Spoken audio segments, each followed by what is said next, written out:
reading will come from the book of Luke, chapter 24. And just a couple of brief things to introduce it. Might seem a little confusing.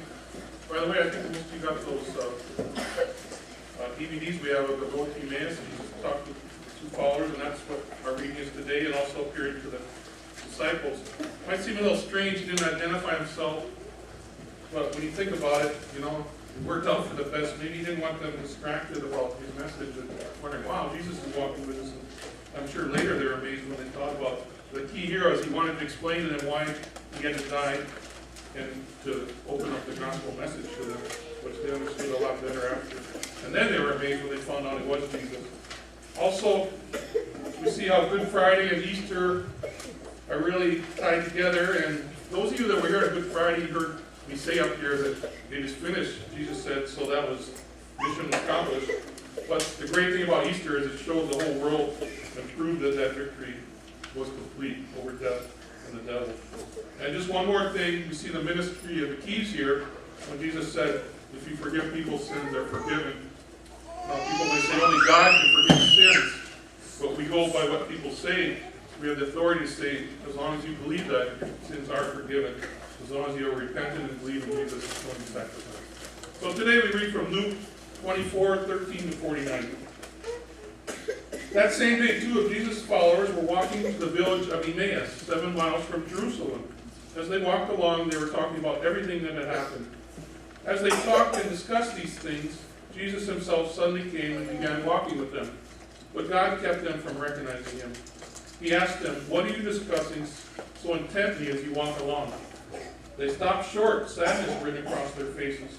Then one of them, Cleopas, replied, "You must be the only person in Jerusalem who hasn't heard about all the things that have happened there the last few days."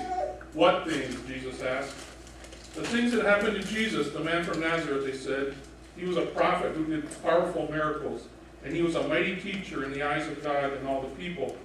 But our leading priests and our religious leaders handed him over to be condemned to death, and they crucified him. We had hoped he was the Messiah who had come to rescue Israel. This all happened 3 days ago. Then some women from our group of his followers were at his tomb early this morning, and they came back with an amazing report. They said his body was missing, and they had seen angels who told them Jesus is alive. Some of our men ran out to see, and sure enough, his body was gone, just as the women had said. Then Jesus said to them, "You foolish people, you find it so hard to believe all the prophets wrote in the scriptures. Wasn't it clearly predicted that the Messiah would have to suffer all these things before entering his glory?" Then Jesus took them through the writings of Moses and all the prophets, explaining from all the scriptures the things concerning himself. By this time they were nearing Emmaus and the end of their journey.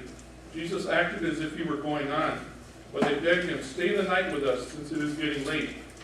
So he went home with them, and they sat down to eat.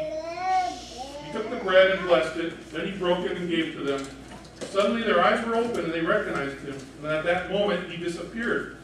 They said to each other, "Didn't our hearts burn within us as he talked with us on the road and explained the scriptures to us?"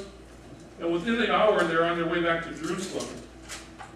There they found the 11 disciples and the others who had gathered with them, who said, "The Lord has really risen. He appeared to Peter." Then the two from Emmaus told their story of how Jesus had appeared to them as they were walking along the road, and how they had recognized him as he was breaking the bread. And just as they were telling about it, Jesus himself was suddenly standing there among them. "Peace be with you," he said. But the whole group was startled and frightened, thinking they were seeing a ghost. "Why are you frightened?" he asked. "Why are your hearts filled with doubt? Look at my hands, look at my feet. You can see that it's really me. Touch me and make sure that I am not a ghost, because ghosts don't have bodies, so you see that I do." As he spoke, he showed them his hands and his feet. Still they stood there in disbelief, filled with joy and wonder. Then he asked them, "Do you have anything here to eat?" They gave him a piece of broiled fish, and he ate it as they watched. Then he said, "When I was with you before, I told you that everything written about me in the law of Moses and the prophets and in the Psalms must be fulfilled." Then he opened their minds to understand the scriptures. And he said, "Yes, it was written long ago that the Messiah would suffer and die and rise from the dead on the third day. It was also written that this message would be proclaimed in the authority of his name to all the nations, beginning in Jerusalem. There is forgiveness of sins for all who repent. You are witnesses of all these things. And now I will send the Holy Spirit, just as my Father promised. But stay here in the city until the Holy Spirit comes and fills you with power from heaven. Here ends our reading. Please rise. We will now confess our faith with the word from the Apostles' Creed. I believe in God the Father Almighty, maker of heaven and earth. I believe in Jesus Christ, his only Son, our Lord, who was conceived by the Holy Spirit, born of the Virgin Mary, suffered under Pontius Pilate, was crucified, died, and was buried. He descended into hell. The third day he rose again from the dead. He ascended into heaven, and is seated at the right hand of God the Father Almighty. From there he will come to judge the living and the dead. I believe in the Holy Spirit, the holy Christian Church, the communion of saints, the forgiveness of sins, the resurrection of the body, and the life everlasting. Amen. Please be seated. During our offering, we'll sing the hymn of the day, another great Easter hymn, number 153, Hallelujah, Jesus lives.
horrible thing, and he realized it